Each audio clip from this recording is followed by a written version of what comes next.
La estoy realizando en la UNR y bueno, si bien dice ante escenarios de cambio climático, a modo de introducción quería decir que en esta zona no hay mucha información, ¿sí?, de la parte hidrológica.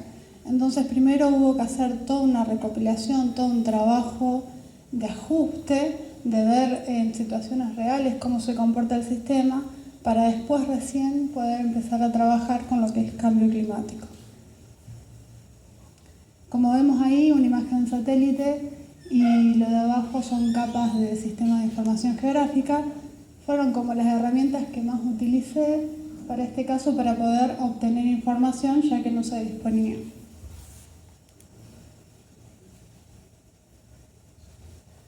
Bueno, lo que ven en líneas negras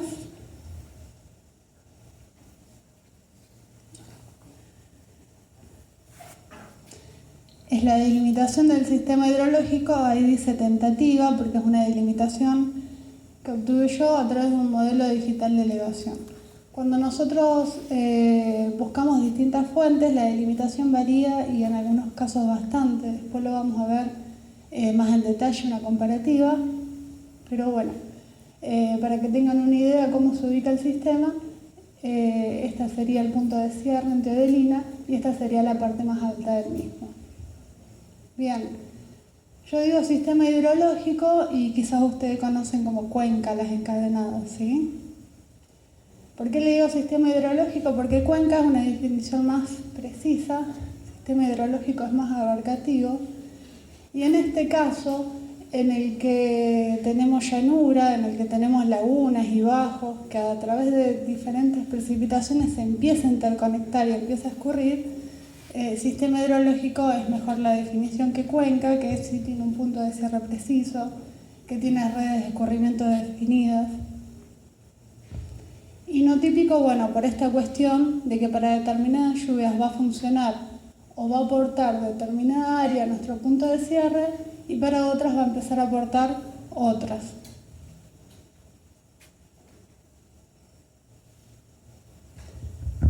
Esperen un cachito.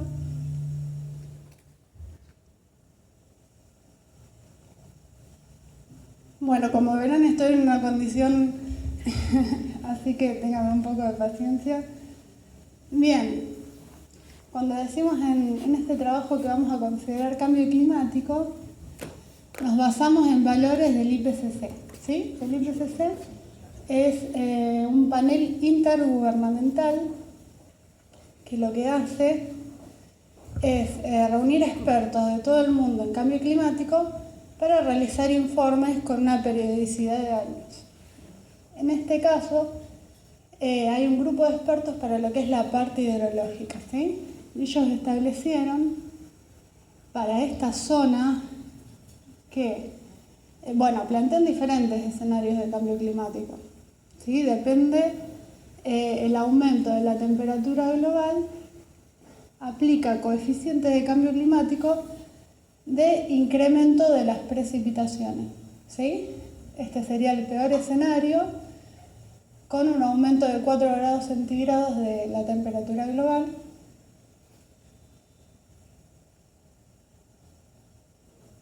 Tendríamos un coeficiente de 1,30 a aplicarle a lo que son las precipitaciones.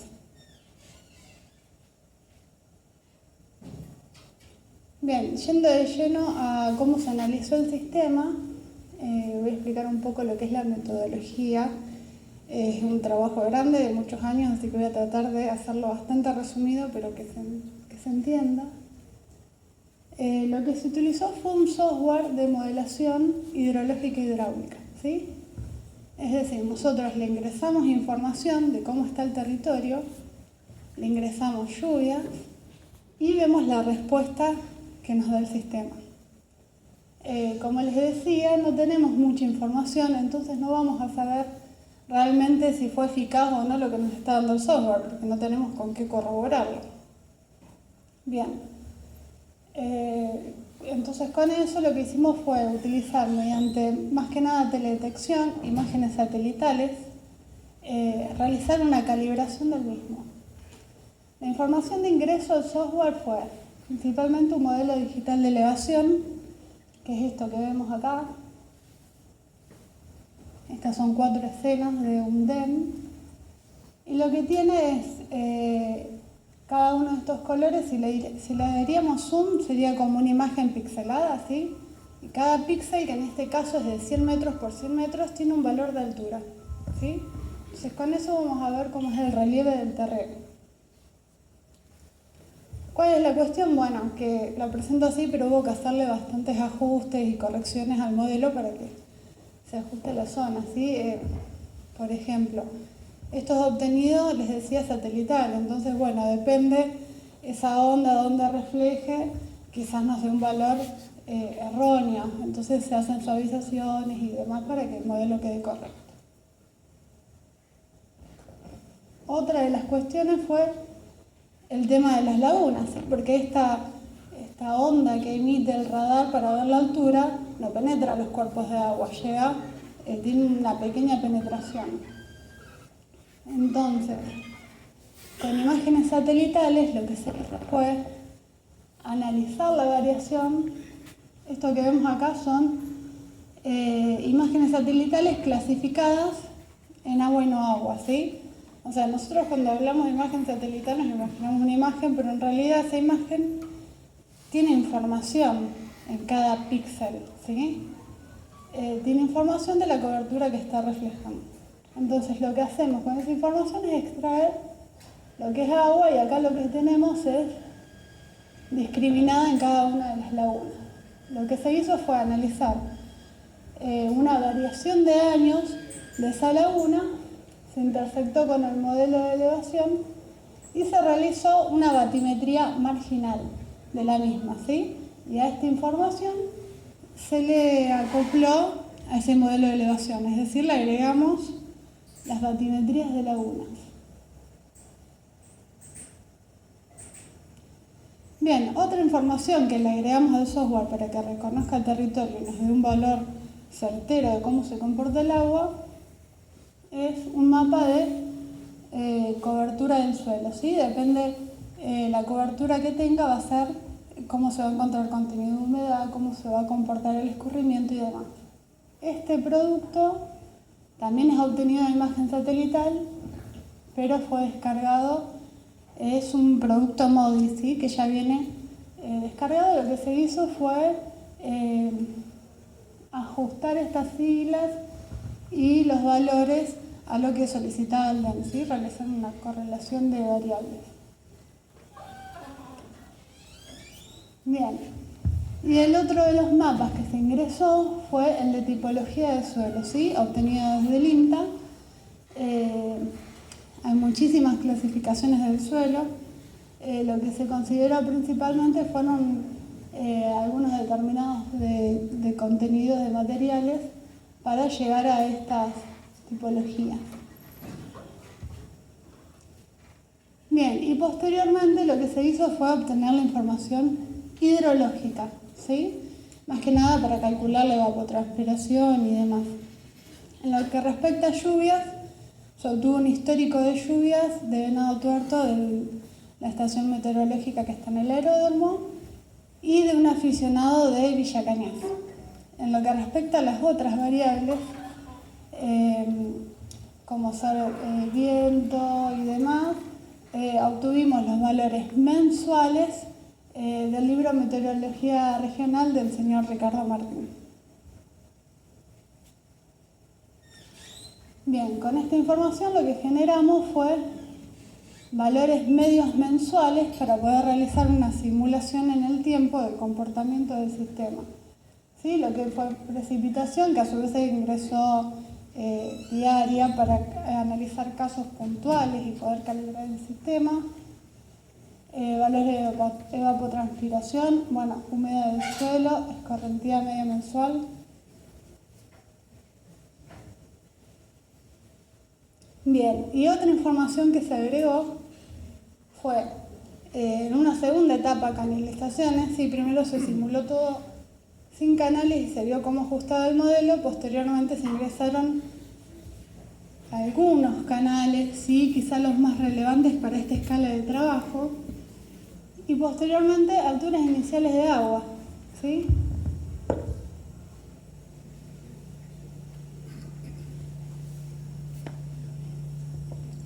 Porque cuando nosotros vamos a simular una situación, no es que las lagunas se encuentran vacías, sino que ya tienen un contenido de agua, y no considerarlo nos afectaría en el análisis de nuestro comportamiento. Entonces, bueno, básicamente lo que se hizo fue agarrar, en este caso, dos eventos, ¿sí? Uno muy grande, no sé si recuerdan el de diciembre de 2016, enero de 2017. Se puso una fecha en la que había una imagen satelital y podíamos ver la cobertura de agua, y esa fue nuestra condición inicial, ¿sí? Le ingresaron esos valores de agua al sistema como iniciales, se realizó la simulación hasta una fecha en la cual teníamos otra imagen satelital y ahí podíamos corroborar que lo que nos dijera el software coincidiera con lo que nos estaba arrojando la imagen satelital, ¿sí? Bien, acá se muestra uno de los mapas en el que podemos ver cómo se realizó la validación, ¿sí? Lo que está en azul oscuro es la coincidencia de agua, es decir, que nos dio agua en lo que es la simulación y en la imagen satelital. Lo que vemos en color marrón es la coincidencia de no agua, es decir, que no es agua ni en la simulación ni en la imagen satelital. O sea, tenemos un porcentaje de coincidencia del 90%. Para un sistema hidrológico que no se tiene mucha información y que se está analizando una distribución espacial, ¿sí? Porque generalmente lo que se trabaja se controlan caudales en los puntos de cierre. Acá estamos analizando todo el sistema, viendo el comportamiento y el agua como ocurre en todo el sistema. O sea que es un ajuste muy alto, es valioso. Después tenemos, bueno, el agua que nos arroja en simulación y no en la imagen, y el agua que nos arroja en imagen y no en simulación. Lo que vemos en amarillo y en magenta son las mejoras que se produjeron cuando agregamos determinadas canalizaciones, ¿sí? Lo que nos mejoró un poco más lo que fue el ajuste. Acá tenemos la fecha de cierre del evento en el que analizamos fue 14 de enero de 2017.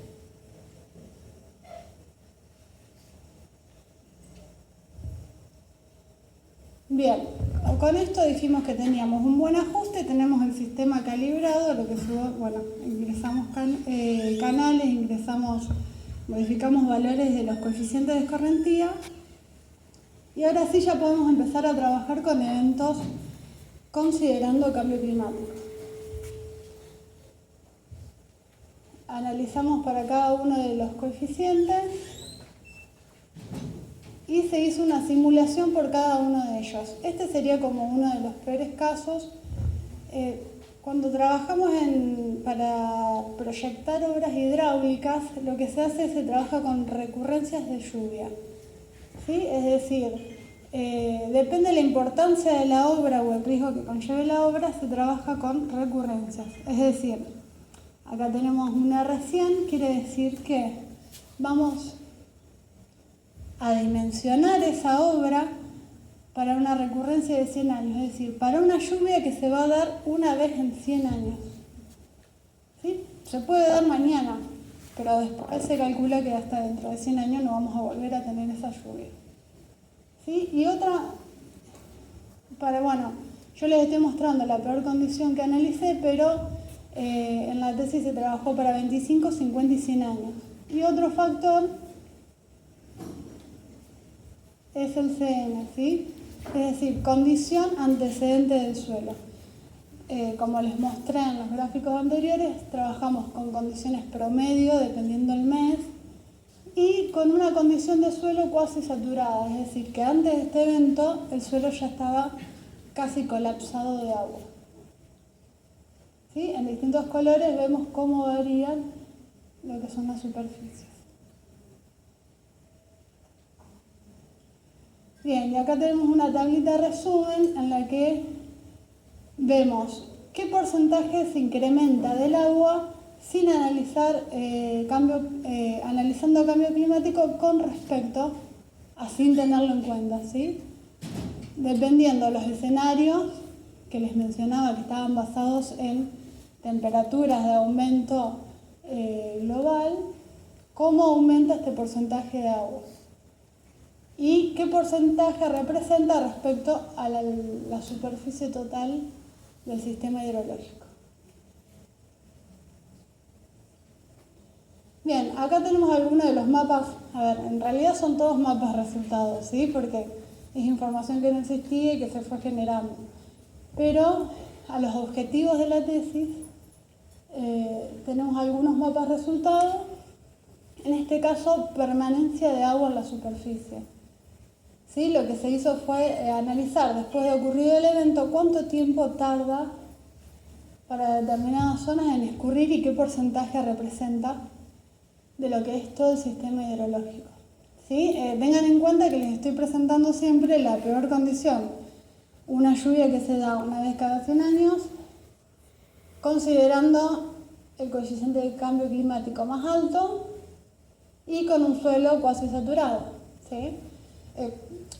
Les traje estas porque en realidad es como lo más impactante, ¿sí? Vemos en colores la cantidad de horas que tarda en escurrir y bueno, como pueden ver en color rojo son las lagunas, ¿sí? Lo que no va a escurrir, que va a superar determinado tiempo y no va a realizar el escurrimiento.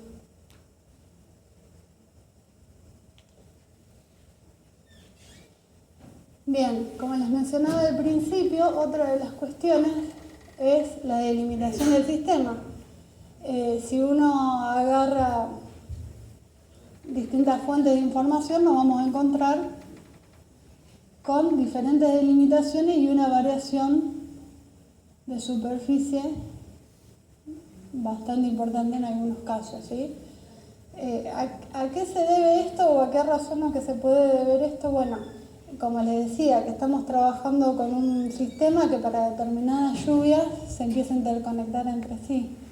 Entonces, para lluvias elevadas empiezan a interactuar áreas que quizás no teníamos en cuenta porque todavía no tuvimos o no vimos ese tipo de lluvia. Una forma de validar esta delimitación, sí, la mía es la azul. Una forma de validarla es el modelo de elevación que les mostré hoy, que estaba en grisecitos. Lo que hice fue darle las alturas. Lo exageré un poco para que sea más visible, ¿sí? Porque somos una zona de llanura y por ahí no se nota. O sea, le apliqué un coeficiente. Está todo parejo, no es que exageré una zona y otra no, sino que está todo parejo y lo que hice fue cargarle, hacer una simulación con una lluvia alta y cargarle los tirantes de agua. Así como ven acá, en distintos colores se ve. Esta zona que por ahí era la no contemplada, si empezamos a ver para lluvias grandes y en condiciones desfavorables, se empieza a interconectar, ¿sí?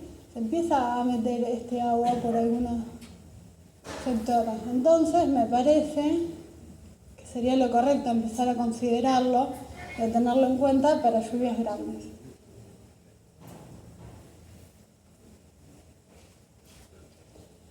Bien, otro de los mapas es identificación de zonas de amenaza. ¿Sí? Lo que se hizo fue trabajar con las máscaras de agua, en este caso también le muestro para recurrencia de 100 años, y se ingresaron todo lo que son las redes viales, ¿sí? Y se hizo una intersección entre las máscaras de agua y las redes viales. Ojo, no quiere decir que el agua esté sobre la calzada, sino es áreas circundantes, ¿sí? Áreas a considerar a la hora de ir a evaluar como sectores en los que habría que priorizar a la hora de ir a hacer las visitas. En este caso están, bueno, en este es para recurrencia de 25 y están todas las máscaras, ¿sí? Lo que vamos a ver es en distintos tamaños de punto, dependiendo la cantidad de metros de los tramos en los que el agua está presente en las cercanías. Esa era una parte ampliada de ejemplo y acá se ve el mapa final. En distintos colores van a ver los distintos tipos de redes y en distinto tamaño, como les decía, la cantidad de metros que el agua acompaña a la red. Bien, y a su vez para un mejor análisis también se hizo lo que es cantidad de tramos para cada una de las vías.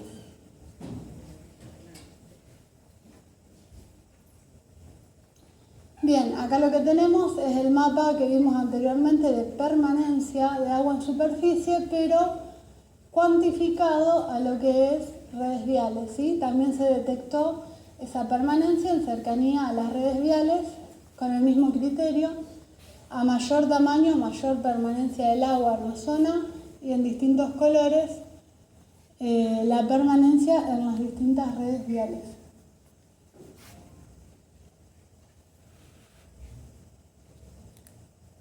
Otro de los mapas producto fue considerar zona de riesgo, en este caso, bueno, así lo puse acá, contemplando el mayor valor de cambio climático en la recurrencia de 100 años. Son sectores en los que la simulación arrojó una velocidad del agua de escurrimiento mayor a 1 metro sobre segundo, que quizás ya empieza a ser un poquito erosivo, y un tirante de agua en algún momento de la simulación mayor a 1 metro. ¿Sí? Siempre teniendo en cuenta, esta es para la peor condición. Y muestra los sectores puntuales donde se podría dar esta situación. Medio para finalizar, lo que se tiene es un mapa resumen, ¿sí? Con aglomeraciones de punto cuantificado en los sectores donde habría que realizar primeramente las visitas o sectores a evaluar. Bien, y otra observación que se realiza en el trabajo es una contrastación con la ley de riesgo hídrico 11.730 para algunos sectores, ¿sí? Esto es lo que propone la ley. Bueno, en azul los cuerpos de agua permanente, en celeste las áreas en las que se acumula y en cian un posible riesgo. Y lo que arroja en la simulación es en azul agua superficial, en celeste un área de influencia, ¿sí? Es una cercanía, en este caso propuse a 200 metros del área de influencia, con el mapa de permanencia de agua en superficie, ¿sí? Si bien tenemos en celeste de 0 a 24 horas, bueno, pero va a haber un momento en el que el agua va a estar presente. Y bueno, por suerte, velocidad y altura alejados, ¿sí? Esto es para el caso, no sé si lo puse en algún lado. Sí, San Francisco, ¿sí? Y este es el caso de Venado Tuerto. Otra observación que se hace de la ley es que tenemos en cian riesgo de inundación y tenemos el ejido urbano en rosa, que no sabemos en realidad si el riesgo está también dentro de la localidad o no. Y bueno, quizás con estos 3 mapas de análisis lo que vemos es un poco más delimitado y definido por dónde podrían ingresar los frentes para precipitaciones grandes en condiciones de cambio climático desfavorables. Bien, como les decía en un principio que no teníamos información, uno de los proyectos secundarios que surge de esta tesis es empezar a recopilar información, ¿sí? Si bien utilizamos técnicas de teledetección y sistemas de información geográfica, siempre necesitamos calibrar y bueno, está bueno que empecemos a generarla. Uno de los proyectos es el registro de lluvias diarias de la región, ¿sí? Estamos trabajando con toda esta zona que ven acá, un radio de 120 kilómetros más o menos a Venado Tuerto, y lo que hacemos es juntar aficionados de la región y consultarles, o sea, siempre regulado con el día de lluvia considerado 9 a.m. a 9 p.m. y demás, de 9 a.m. a 9 a.m. el día siguiente. Y recopilar la lluvia, los que tienen datos históricos también nos aportan.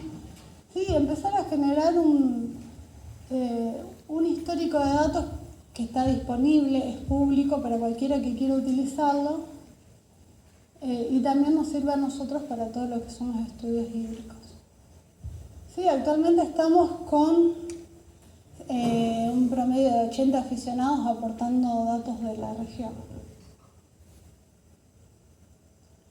Y otro de los proyectos que quizá ahora quedó un poquito abandonado por una cuestión de tiempo, o sea, no lo reflotamos a seguirlo difundiendo, pero sí ya recopilamos bastante, es identificar a las lagunas de la región. Cuando yo arranqué con esta tesis, en realidad yo nací en Rufino, me crié en Rufino, y por ahí mucho de nombre de las lagunas y de esta región no conocía. Y empezar a preguntar información, uno te dice la laguna tal y otro la laguna tal, y quizás te están hablando de la misma laguna y depende cómo va cambiando el dueño del campo, la van renombrando y demás.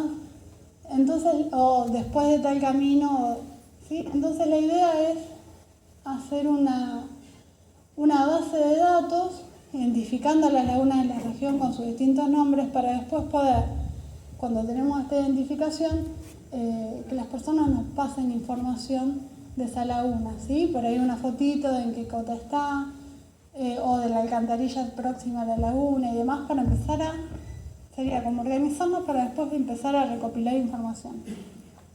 ¿Sí?